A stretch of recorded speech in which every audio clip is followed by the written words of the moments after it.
SOT.32L, não há perda de salvação. Estamos numa série que refuta as objeções dos que não aceitam o que Deus claramente estabeleceu na sua palavra, que quando a pessoa crê e por ele é salva, ele é quem preserva a salvação, apesar das nossas fraquezas, das nossas quedas, mas está na mão dele e ele preserva, e que uma vez salvo, sempre é salvo. Vamos ver hoje passagens referentes a mero assentimento intelectual. São passagens alegadas por nossos objetores, mas não dizem nenhuma delas que um crente salvo de uma igreja que foi submerso nas águas, que se viu na igreja, foi realmente um crente e foi salvo. Nenhuma passagem dessa diz que ele foi perdido.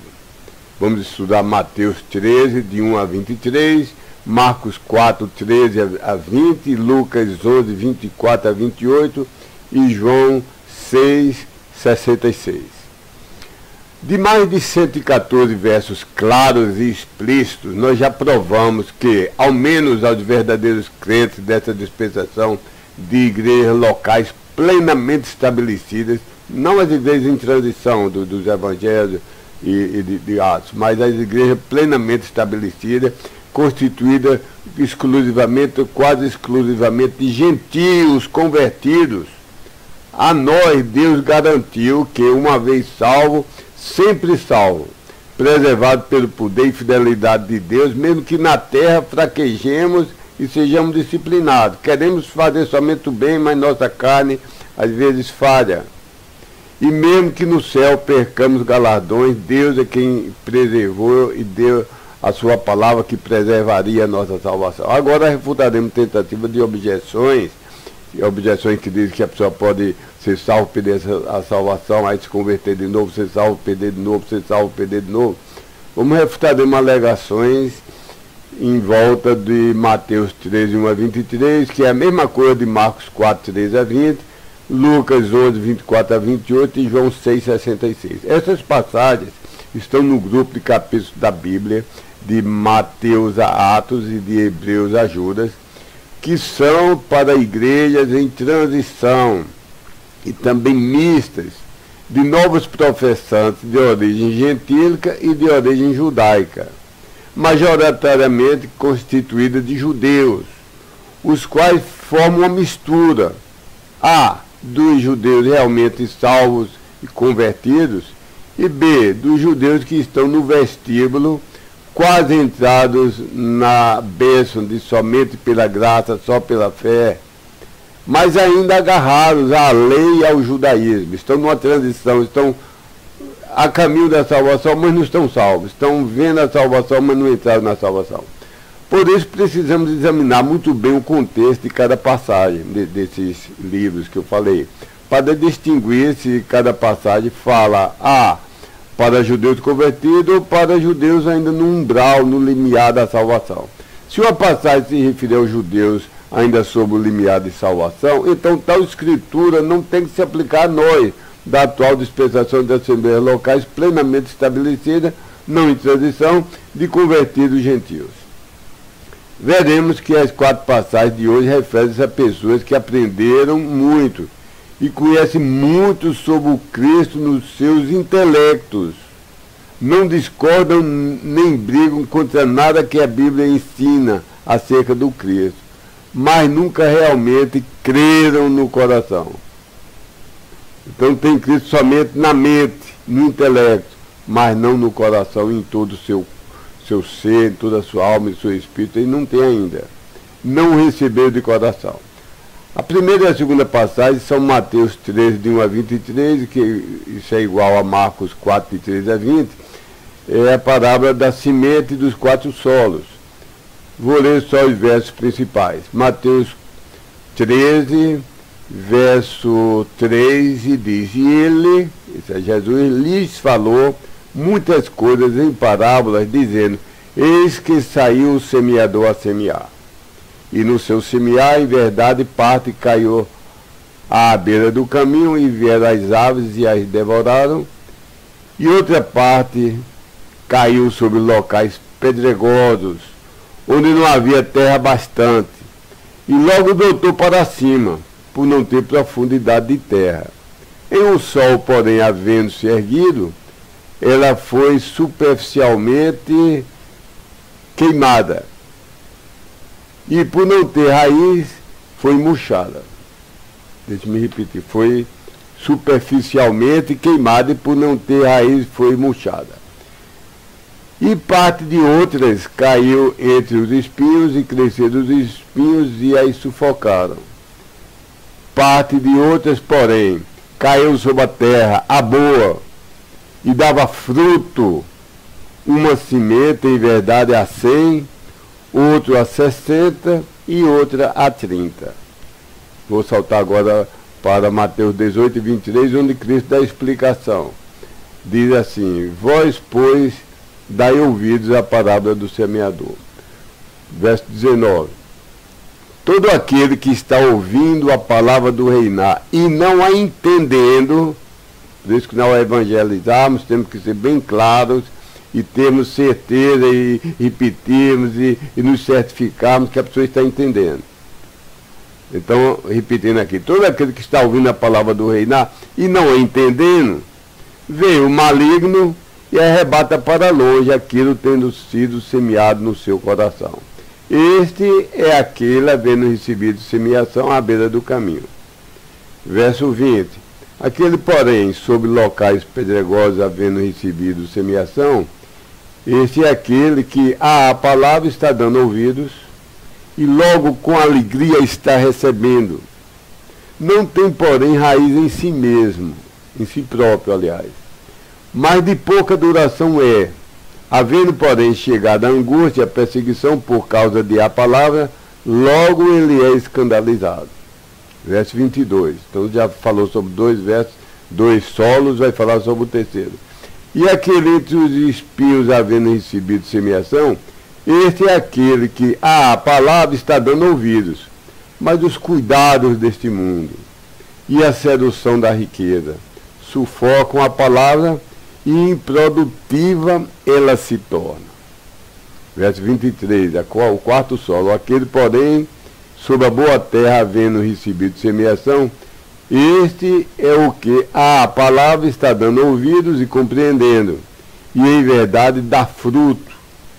E um produz 100, outro 60 e outro 30. Então, não vou ler em Marcos, porque é muito semelhante, é a mesma palavra. Resposta a quem faz essa alegação. Em primeira instância, sim, toda e cada escritura é dada por assopro de Deus e é proveitosa, isso vemos em 2 Timóteo 3,16, mas são somente os livros de Romanos a Filemão que foram expressamente escritos, endereçados para assembleias locais neotestamentárias de convertidos gentios, e ao falar sobre seus salvos e a seus salvos, elas sempre se aplicam a nós. Portanto, sempre que há uma aparente contradição entre um verso de Romano a Filemão e outro verso das demais partes da Bíblia, particularmente ao falar sobre a salvação, tudo fica fácil e imediatamente resolvido, sem haver nenhuma contradição. Deus não se contradiz em 1 milímetro por 1 segundo. Tudo fica fácil e imediatamente resolvido, se ambos os contextos nos dão permissão para interpretarmos assim. O versículo em Romanos até Filemão se aplica diretamente a nós, os crentes dessa dispensação de assembleias locais plenamente estabelecidas, não em transição, de convertidos gentios. E um outro verso, lá em Gênesis, ou mesmo em Mateus, em Lucas, etc., ou em Judas, ou nos outros livros, fora de Romano a Filemão, o outro verso, que aparentemente é contraditor, se aplica a outras pessoas de outras dispensações. Então na Bíblia não fica contradição alguma, se você souber distinguir, dividir a palavra de Deus. Quando Deus está falando as coisas a Moisés, ao povo judeu, algumas vezes. É diferente do que está falando a nós. Ao judeu foi dado ordem, por exemplo, de não usar roupa com tecido de duas qualidades. Você não podia usar uma roupa que fosse parte algodão, parte poliéster. Mas nós não temos essa proibição. E foi para os gentios.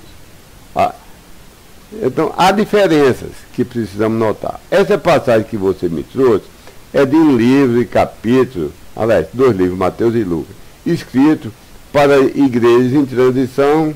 Já havia igreja no livro de Mateus, no livro de Lucas, desde que Cristo reuniu os apóstolos, 12 apóstolos, e eles andavam acompanhando Jesus Cristo. Aquilo já era a igreja. Tanto que quando Cristo dá ordem em Mateus 18, que quando a pessoa pecasse contra o outro, primeiro fosse sozinho, depois com o testemunho, depois levasse à igreja, porque já havia igreja em cada cidade onde Cristo pregou e fez milagres, e houve pessoas que creram e foram convertidos, ali já havia igreja local. A igreja não começou em Pentecostes, porque é dito lá em Pentecostes que foram adicionados 3.000 almas. Quando você adiciona é porque alguma coisa já existe, você não cria, você está adicionando, então já havia antes. Mas continuando, essa passagem que você me trouxe, essas 2 passagens, são de livros e capítulos escritos para igrejas em transição. As igrejas nesse capítulo de Mateus e em Marcos são igrejas em transição. E mistas, de novos professantes de origem gentílica, alguns poucos, mas a maioria de origem judaica.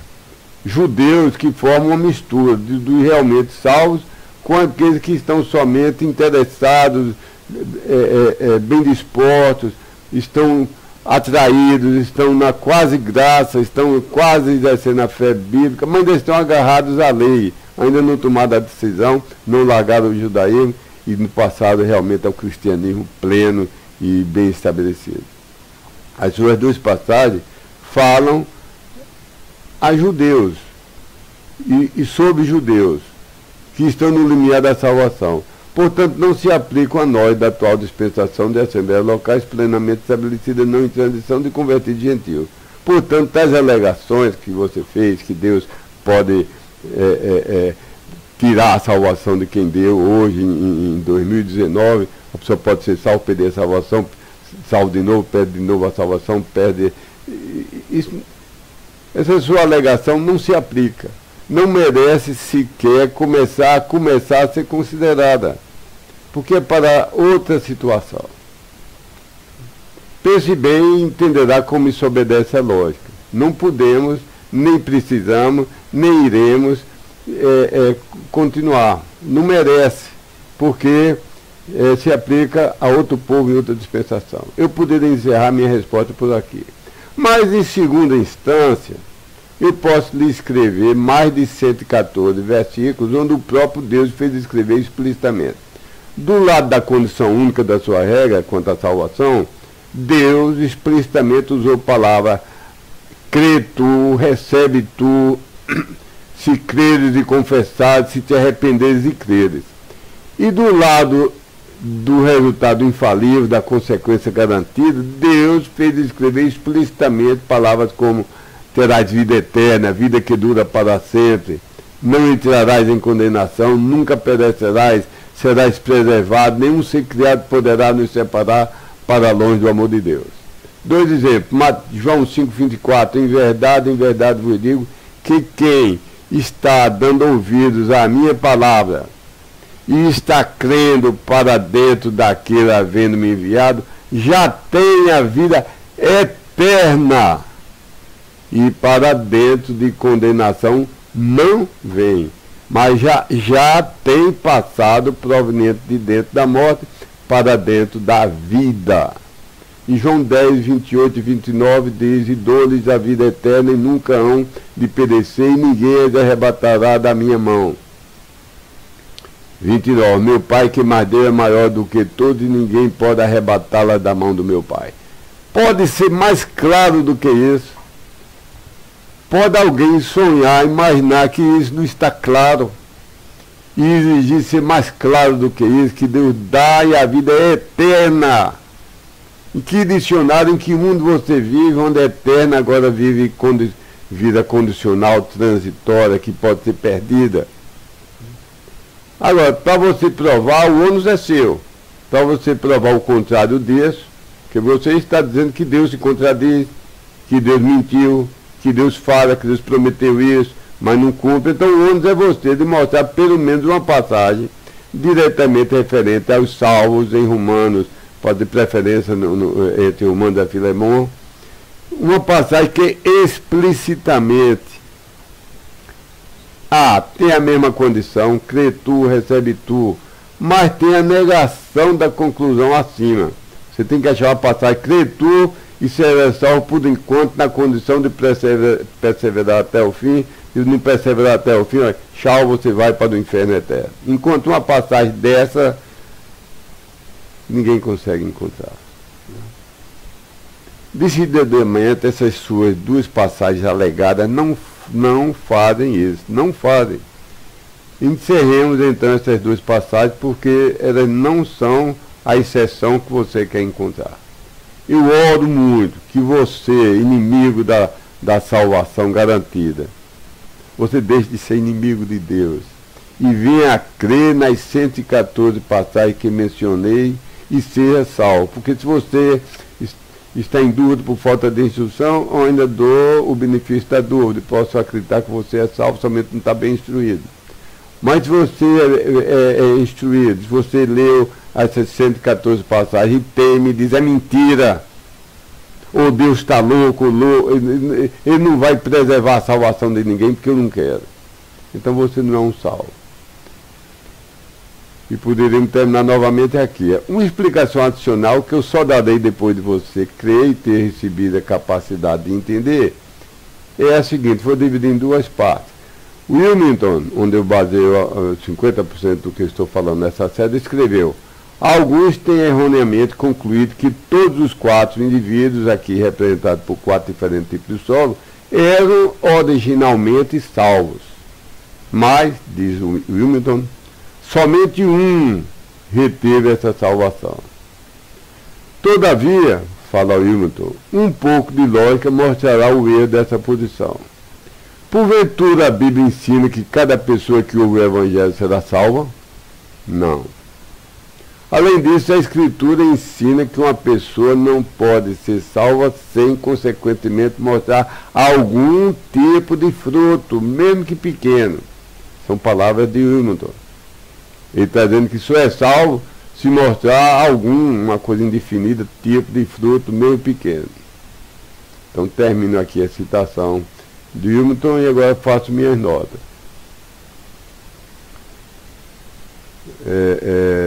Aliás, ainda faltou dizer uma coisa de Wilmington. Então a conclusão de Wilmington é a seguinte: então a única pessoa nascida de novo aqui é representada pelo 4º tipo de solo, comprovado pelo seu fruto. Então Wilmington diz que os 3 primeiros somente conheciam a Cristo de coração, de ouvir dizer, de achar interessante, mas não tinham sido salvos, e somente o 4º tipo de solo representa a pessoa que foi realmente salva. Então, não houve perda de salvação de quem foi realmente salvo. Agora eu vou começar a falar. Minha primeira nota. Acho meio perigosa essa frase de Wilmington. Sei que é muito popular, mas sei que a intenção é boa, mas não, acho perigosa e contém erros. Em 1829, o reverendo presbiteriano Albert Barnes ensinou que muitos frutos e perseverança são indispensáveis evidências de salvação. Isso é, ele afirmou que sem uma certa, não sei qual é essa qualidade e duração, mas ele diz que uma certa quantidade e duração dele, se não houver bastante fruto de boa qualidade e durar muito tempo, se não houver isso, então não houve nunca salvação. Mas isso foi refutado em The Religious Monitor in Evangelical Repository, volume 8, em várias partes mensais. Isso era um jornal mensal muito bom, em muitas vezes, em muitos artigos, nem todos, mas em 5 ou 6 edições mensais dessa revistinha, refutou esse reverendo presbiteriano, e isso foi coletado e ficou no volume 8, e isso foi feito somente a partir de novembro de 1831. Um artigo longo chamado Comentários sobre o sermão proferido em Morristown, New Jersey, em fevereiro de 1829, pelo reverendo Albert Barnes, intitulado O Caminho da Salvação. Eu vou traduzir apenas um parágrafo. O artigo é longo, foi publicado em 5 ou 6 meses em revistas. Eu vou traduzir apenas um parágrafo da página 676. Abre aspas. Uma conclusão das erradas doutrinas precedentes é que não há garantia de vida eterna exceto por seus frutos. O refutador de Barnes está correto. Ele está dizendo, se Barnes estivesse correto, então ninguém teria garantia de vida eterna exceto pelos seus frutos. Continua a citação. Se quisermos ser salvos em base de condições por nós cumpridas, necessariamente segue-se que o cumprimento de todas essas condições é a única evidência de salvação. Ele está criticando Barnes, ele está criticando corretamente. Continuando a citação, isto é o que o autor Barnes declara explicitamente. Abre aspas agora para Barnes. As evidências dessa grande mudança devem ser buscadas durante toda a nossa vida. Pelos seus frutos eles serão conhecidos. Eles progressivamente terão que crescer em graça. A cada dia, a cada ano, crescer mais em graça. Eles terão que ser progressivamente santificados. A cada ano, já vi um pastor famoso agora, deixa eu ver se lembro, não lembro o nome, é um pastor batista que recentemente teve um ataque ao coração, eu esqueci o nome agora, mas ele diz que na hora do apelo, no final, ele diz assim, se você não está a cada ano duplicando em santificação, você nunca foi salvo. Então ele está condicionando salvação a obras, a frutos. Deus não condiciona a frutos, condiciona a fé. Quem creu verdadeiramente no Cristo da Bíblia, creu de modo bíblico, então Deus deu, eu interrompi, estou falando Hélio.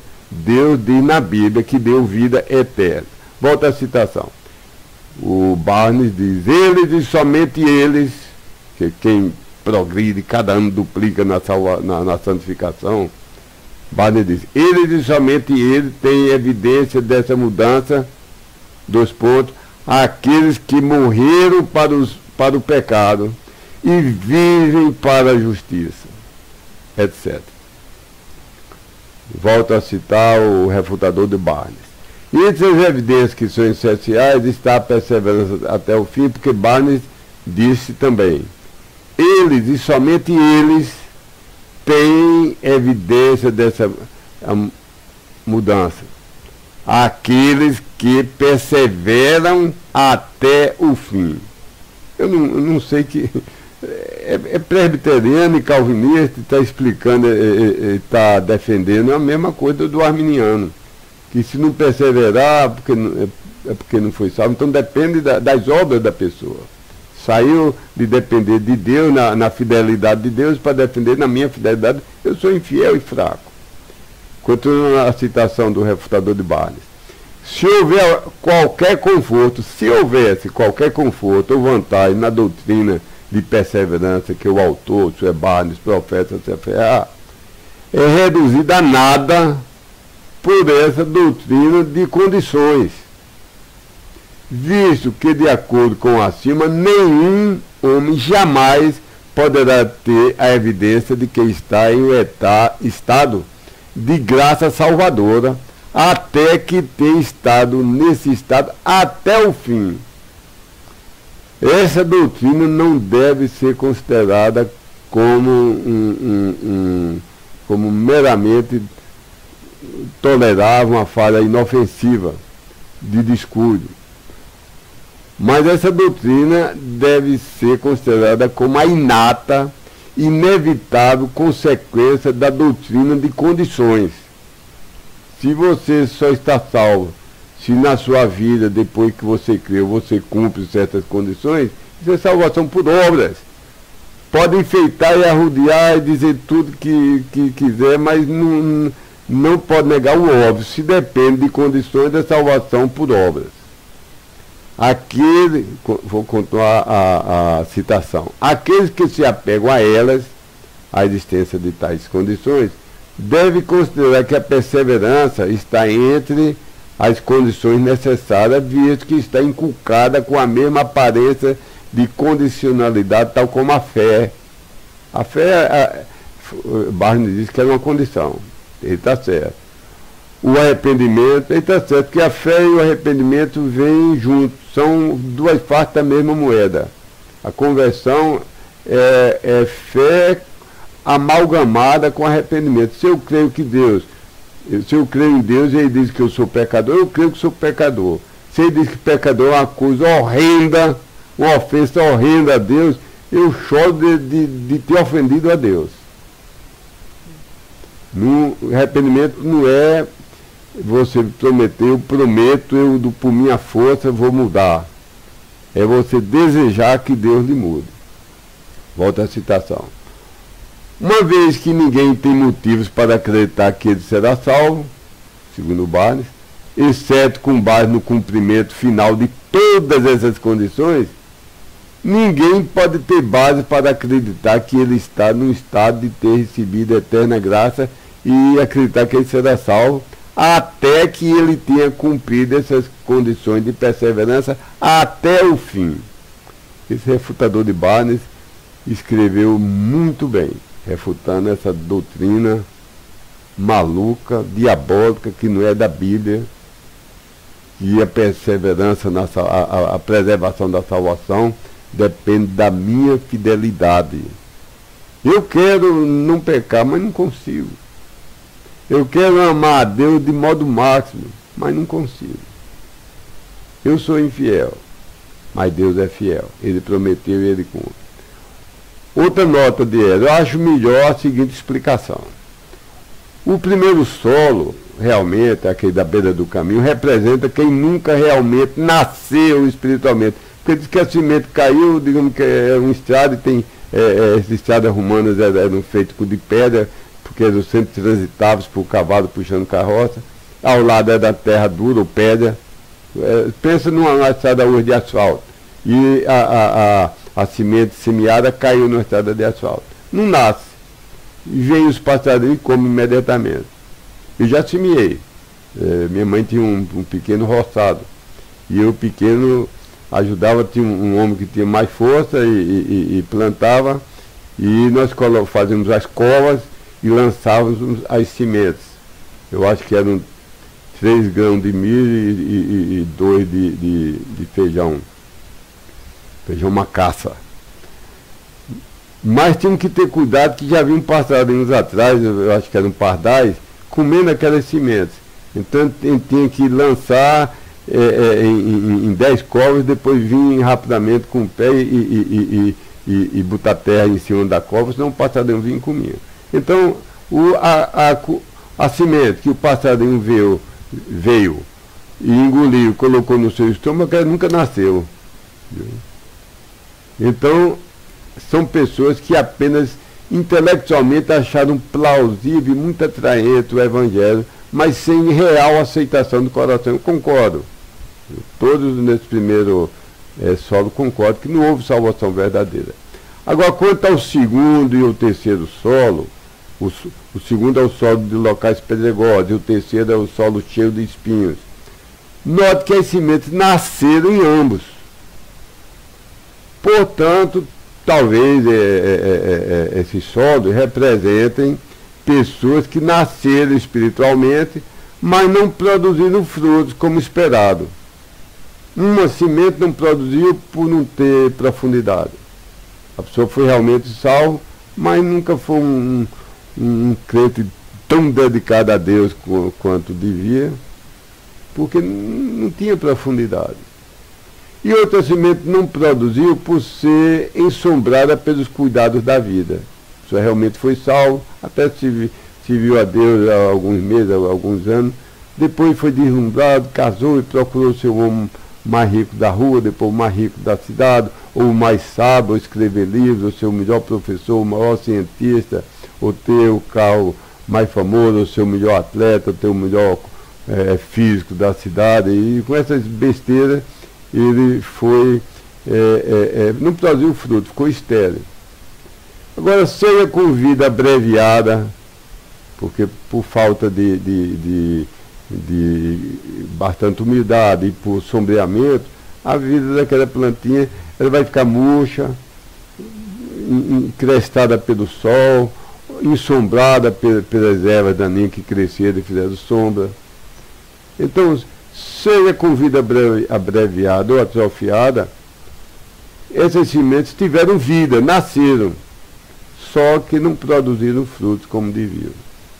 Então, creio que essas duas tipos de sementes desse segundo e terceiro sódio podem representar salvos que vão comparecer ao trono de Cristo, ao tribunal do trono de Cristo, sem nenhuma coisa para receber galardão, e vão se envergonhar de não terem se dedicado ao Senhor e Salvador da vida dele, aquele que morreu por ele. O quarto tipo de solo, a boa terra, representa verdadeiros salvos, que também evidenciam salvação. Além de salvos, eles evidenciam salvação, produzindo os esperados frutos, agradáveis a Deus e benéficos aos homens. São o apóstolo Paulo, Daniel no Velho Testamento. Além de salvos, foram salvos que produziram frutos. Vamos para a terceira passagem, Lucas 11, 24 a 28, a parábola do homem dos espíritos imundos. Vou ler só os versículos principais. E havendo chegado, que o demônio saiu, depois voltou, e havendo chegado, acha que aquela casa, tendo sido varrida e tendo sido adornada, então vai e traz consigo outros 7 espíritos piores do que ele mesmo. Então ficam 8 demônios, 1 mais 7, 8. E havendo eles entrado, habitam ali, e torna-se o último estado desse homem pior do que o primeiro. Ó objetor, todas as explicações das 2 primeiras passagens, as adapte à passagem que você está alegando agora, ok? Não preciso me alongar. Em resumo, se você não viu a parte de cima, que eu já falei, a parte anterior, vou fazer um resumo. Primeiro, não é certo que essa passagem foi precisamente dirigida a crentes de igreja de gentil convertido nessa dispensação. Segundo, não é explicitamente dito o equivalente a que essa passagem não está dizendo creu de verdade, biblicamente, foi salvo de verdade nessa dispensação das igrejas locais de gentil convertido, mas depois fez alguma coisa tão terrível que Deus se arrependeu e tomou a salvação.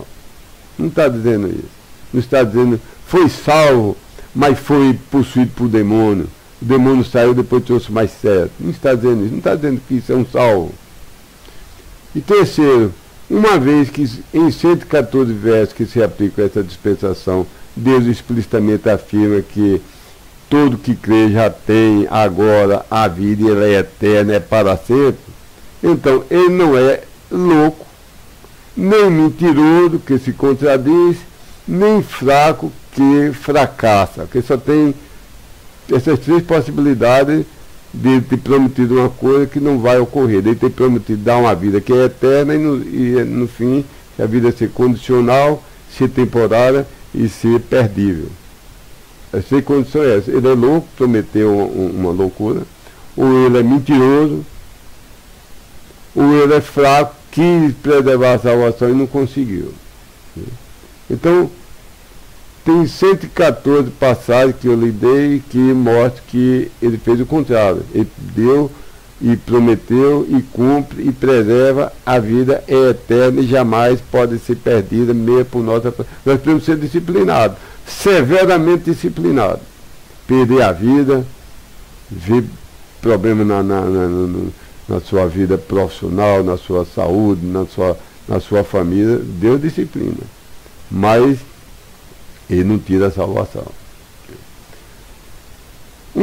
Então, eu fiz a revisão do que foi explicado acima, aplique o que eu expliquei acima a essa passagem de agora. Uma explicação adicional que eu só darei depois de você crer e ter recebido a capacidade de entender, porque se você não crê nisso, você é um homem natural. Se é um homem natural, você não tem o Espírito Santo habitando em você. Se não tem o Espírito Santo, você não vai entender. Você só vai entender depois de ser salvo. Depois de ser salvo, eu darei a seguinte explicação. Aqui está claramente um caso de mera tentativa de auto-reforma moral. Quantos pecadores, bêbados, quantos drogados se arrependem disso, e não é se arrependem, tem remorso, viu? E tentam uma verdadeira regeneração. Eu vou ser um cidadão de bem, eu vou tentar, eu não vou fazer mais desse pecado tão nojento que eu vivia caindo.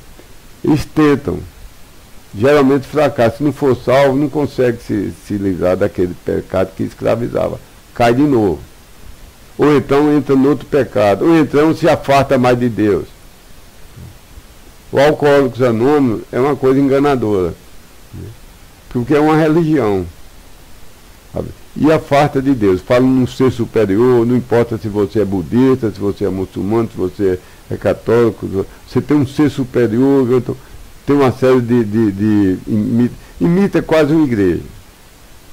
Tem uma espécie de culto semanal, tem uma comunhão, e afasta a pessoa de Deus.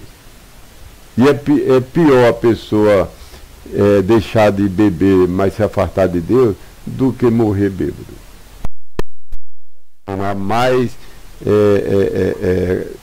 penalidade por ter se afastado de Deus do que por ter morrido embriagado. O que salva é crer em Cristo, e crendo em Cristo, Ele vai dar força para deixar os seus vícios e pecados. Mas então aqui, isso aqui é só uma tentativa de regeneração. Um homem era endemoniado, por algum tempo o demônio saiu, ele não colocou Cristo na casa, a casa ficou desocupada, depois o demônio veio e fica a situação dele pior. E demônio não pode habitar num crente. Você pode ver isso no versículo 4 não coloquei aqui, vou ler o versículo, copiei o versículo, mas não coloquei a referência, que diz: vós provenientes de Deus sois, ó filhinhos, e já os tendes vencidos, porque maior é aquele que está em vós, que está dentro de vós, do que aquele que está no mundo. Minha filha Raquel, a minha primogênita, uma vez fez, decorava versículos fazendo música, e ela fez: filhinhos sois de Deus, e já os tendes vencido, porque o maior do que está em vós, do que o que está no mundo. E quarta passagem, João 6,66, a parábola dos discípulos desertores. O versículo diz: a partir desse tempo, muitos dos seus discípulos tornaram para trás e não mais andavam com eles.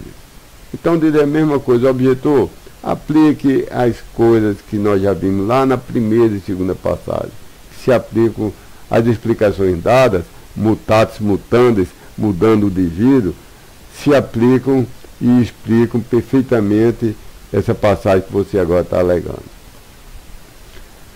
Mais uma aplicação adicional, que eu só darei depois que você crê e ter recebido a capacidade de entender, é que você não está crendo em Cristo, você não está crendo nas promessas, nos 114 versículos que eu lhe dei, então você não é um salvo, se você é um homem natural, não pode entender. Depois que você for salvo e você entregar a sua vida a Deus, e crer e receber, eu darei essa explicação, só então você vai entender. A palavra discípulos simplesmente significa aquele que está aprendendo. Então tive muitos alunos em vários cursos, desde ensinei no secundário, ensinei para aluno de engenharia, ensinei para aluno de vários tipos de engenharia, depois fiz pós-graduação em informática e o resto da minha vida profissional ensinei em mestrado, tive muitos alunos de vários cursos. E às vezes era um curso que ele era obrigado a fazer uma disciplina que eu estava ensinando, ele não gostava, e ele era aluno, mas não era discípulo, não estava aprendendo. Estava ali na aula, mas não estava com a mente no futebol, em outra coisa, passava 1h30 lá eu dando aula e a pessoa, uns dormindo. Então não era o discípulo. Mas outros, a maioria dos alunos, eu tenho uma doce lembrança de muitos alunos meus ser formados em grandes amigos meus. Porque estava absorvendo como esponja, estava seguindo. Então, discípulos não quer dizer só, a palavra discípulo sozinha não quer dizer nada, não quer dizer que é um salvo. Só o contexto esclarece se ele já creu biblicamente e foi salvo, ou se ainda não creu biblicamente e não foi salvo, só está interessado, aprendendo, mas ainda não chegou ao ponto de crer biblicamente. Muitos daqueles que seguiram a Cristo eram simplesmente amigos dos dias de fé e do bom tempo. Quando Cristo tomou e fez o milagre de multiplicação dos pães e dos peixinhos, e todo mundo saiu de barriga cheia, eu sei que há pessoas que comem mais de 1 quilo de comida no restaurante, fico admirado, já soube de gente que comeu 1,5 quilo. Então eram pessoas que eram amigos do dia de festa, queria que Cristo fizesse alguma cura na família dele, queria receber benefícios, no bom tempo estavam seguindo a Cristo. Mas quando o sol esquentou e a estrada ficou acidentada, eles logo saltaram fora.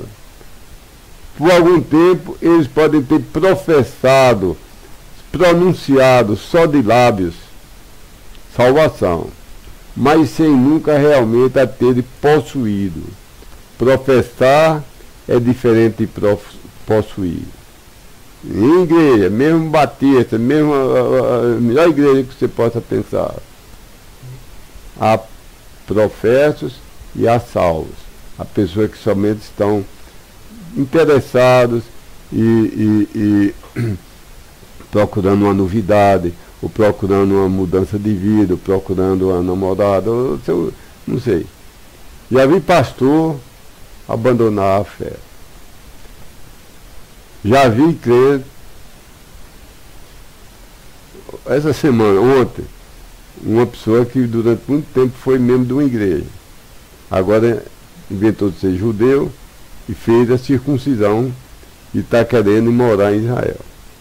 E está tendo apoio aí de uma sinagoga, ele foi convencido por isso e decaiu através da internet.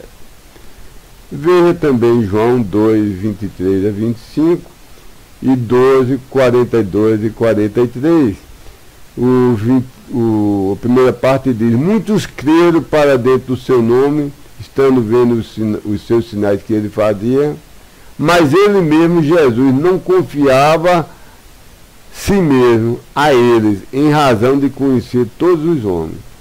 Então, a Bíblia diz, nem sempre o crer bíblico. A Bíblia diz até que o diabo crê, mas estremece. Então, há pessoas que somente aceitam intelectualmente, com a existência, com a natureza, os atributos de Deus. Deus é um Deus bom, Cristo foi um exemplo de bom homem. Mas isso não salvam os anjos de Tiago 2,19. Outra passagem, João 12, 42 e 43, diz: muitos, até mesmo provenientes de dentro dos chefes, creram para dentro deles. Aqui está dizendo que até rabinos das sinagogas, os principais, os chefes, muitos creram para dentro dele, mas por causa dos fariseus, não confessavam, a fim de não serem postos para fora da sinagoga, porque amavam muito mais o louvor pelos homens do que o louvor por Deus. Então, fala aqui que creram, que confessaram, mas a gente tem que distinguir. Há um crer verdadeiro e há um crer falso. Há um crer hipócrita e um crer sincero. Há um crer fundamentado e há um crer sem fundamento. Você vai passando na igreja, é interessante, igreja de crente. Eu vou levantar minha mão, não entendo nada, mas eu vou levantar minha mão. Então fica ali, pede batismo, mas não tem profundidade, não é um crer intelectual. Crer que é bom, crer que Deus existe, crer que é perfeito, mas não o fez Senhor único, exclusivo, dono, controlador, Salvador único, exclusivo. É só uma filosofia, uma novidade. Então, terminamos a refutação dessas passagens.